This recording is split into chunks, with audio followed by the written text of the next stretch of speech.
work as a security guard for an alarm response company. My job consists of answering alarms for businesses and private residences.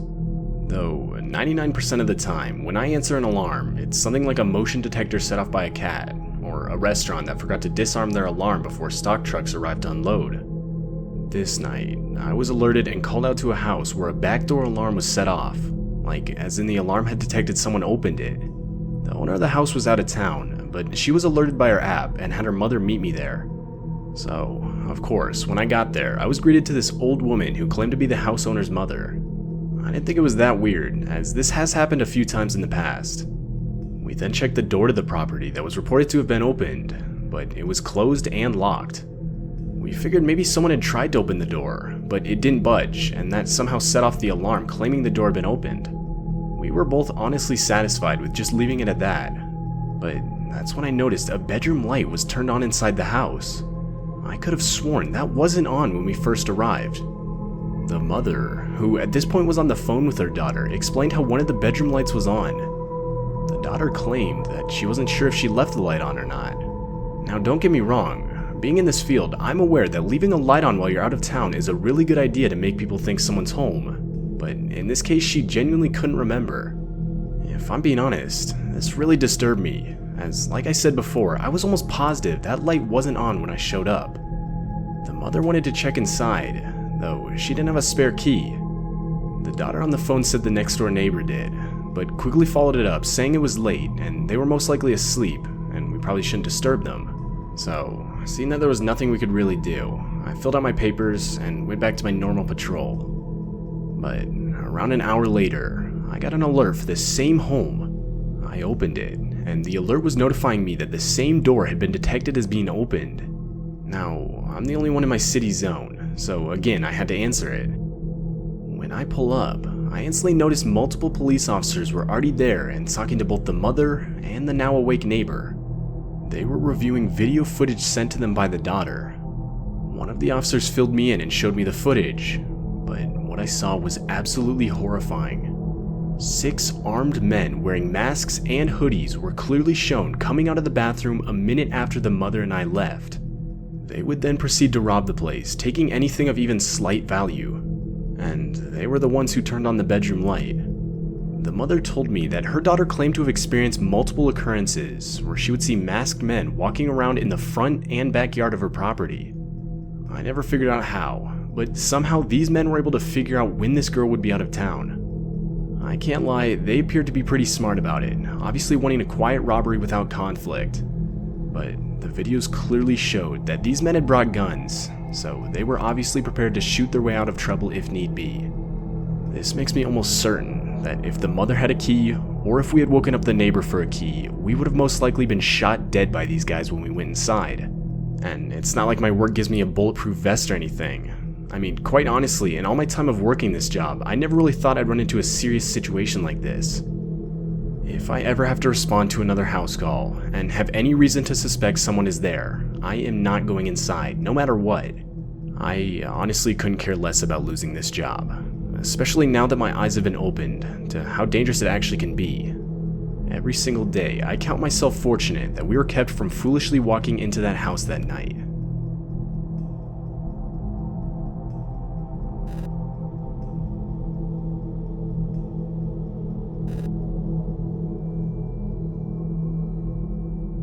This happened back in 2015 when I was 16 years old.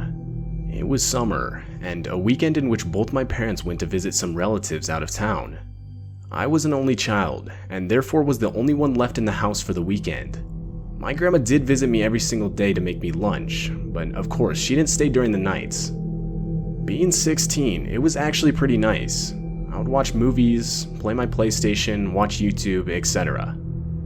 It's now the second night I was home alone, and I was of course doing the usual. I mean, again, I was 16, and it was the middle of the summer, so obviously I had nothing better to do than play on my PlayStation all night. It was around 10 p.m. when I took a quick break, as I had remembered I needed to switch a load of laundry downstairs. And so I did. I went downstairs, but before I could do anything, I heard the doorbell go off. It actually startled me, as I wasn't expecting my ears to be filled with such a loud noise this late into the night. I figured being the only one home, I had to at least check who it was. Now, our door didn't have a peephole, so I would actually have to slightly open the door just to see who it was. I did so, and that's when I saw some grimy looking man in a regular white shirt and dirty jeans holding nothing but a wrench in his hands.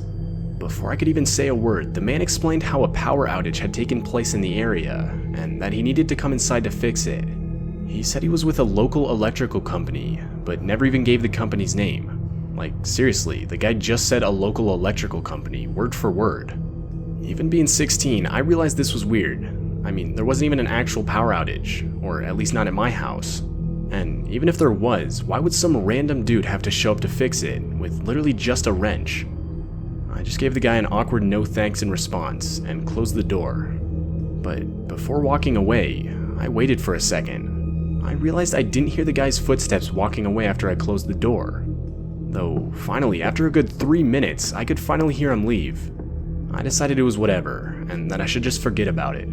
I finished switching my laundry, and went back upstairs to play my game. Fast forward to around an hour later, and I realized I was getting hungry. I once again went downstairs, but again, my ears were filled with a painfully loud sound. This time it was the sound of glass shattering, followed by a door opening. I was sure someone had broken the glass on the house's back door so they could stick their arm through and let themselves in. I was beyond terrified. I grabbed a knife from the kitchen and slowly peeked my head around the corner leading to the back door. And there he was, the same man from earlier, still holding a wrench in his hands. Now, at this point he hadn't seen me, as he was going through the shelf next to the door. That's when I remembered, my phone was back in my room upstairs. I decided I'd make a run for it with the plan to lock myself in my room and call the cops. But as I got to the stairs, the man turned around and noticed me. Out of pure fear and adrenaline, without even a second thought, I threw the knife I was holding directly at him. I missed, but I guess he got scared as he ran out as soon as it happened.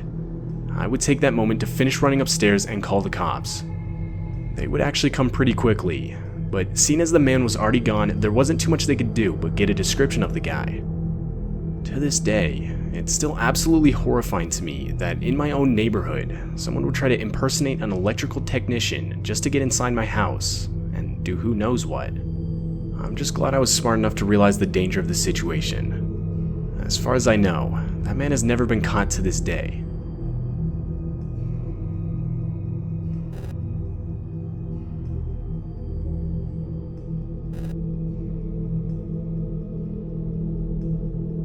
I'm 21 and in college. I live with one other roommate in an old apartment building located only about a 10-minute walk from my school itself. Now, being that the apartment I live in is so old, they have these old school buzzers to let people in on the bottom floor. Meaning that someone downstairs at the main entrance wanting to come into your apartment has to ring your buzzer so you can unlock the door for them from a switch in your apartment once they've confirmed over the speakerphone who they are. I usually feel pretty safe in my apartment. I live on the second floor, and the most trouble we ever get are drunk students walking past to their rooms late at night. But this one experience has freaked me out so much that it will forever change the way I see this apartment. It was a Friday night, the week of spring break, and my friend was staying over. After a fun night having drinks and watching TV, we both headed to bed. She was in the guest room and me in my own room. I fell asleep around 1 a.m. but only to be woken up at around 4:15 a.m. to the sound of my room's buzzer going off. Like, constantly. Not only once, but over and over again. I waited for it to stop for at least 15 minutes, all the while the buzzer's still going off. Now, these buzzers are very loud, especially in small apartments, which only added to the general fear and adrenaline from the situation.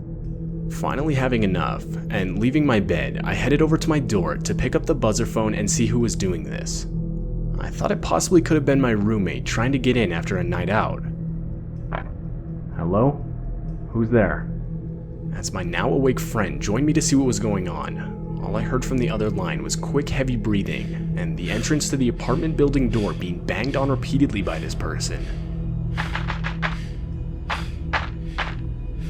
An immediate sense of dread overcame me as I slammed the phone down without unlocking the entrance door. But of course, the buzzer continued to be pressed over and over until, To our horror, we could hear the sound of the entrance door being unlocked and opened from downstairs.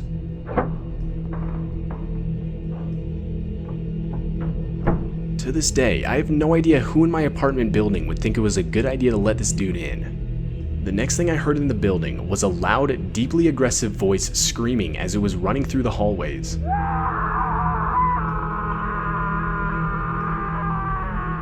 The guy was literally yelling things like, "I'm gonna kill you all, you're all dead, and no one in this building is safe." I remember all the while being totally frozen in fear, locking eyes with my best friend, as we just stood there and listened.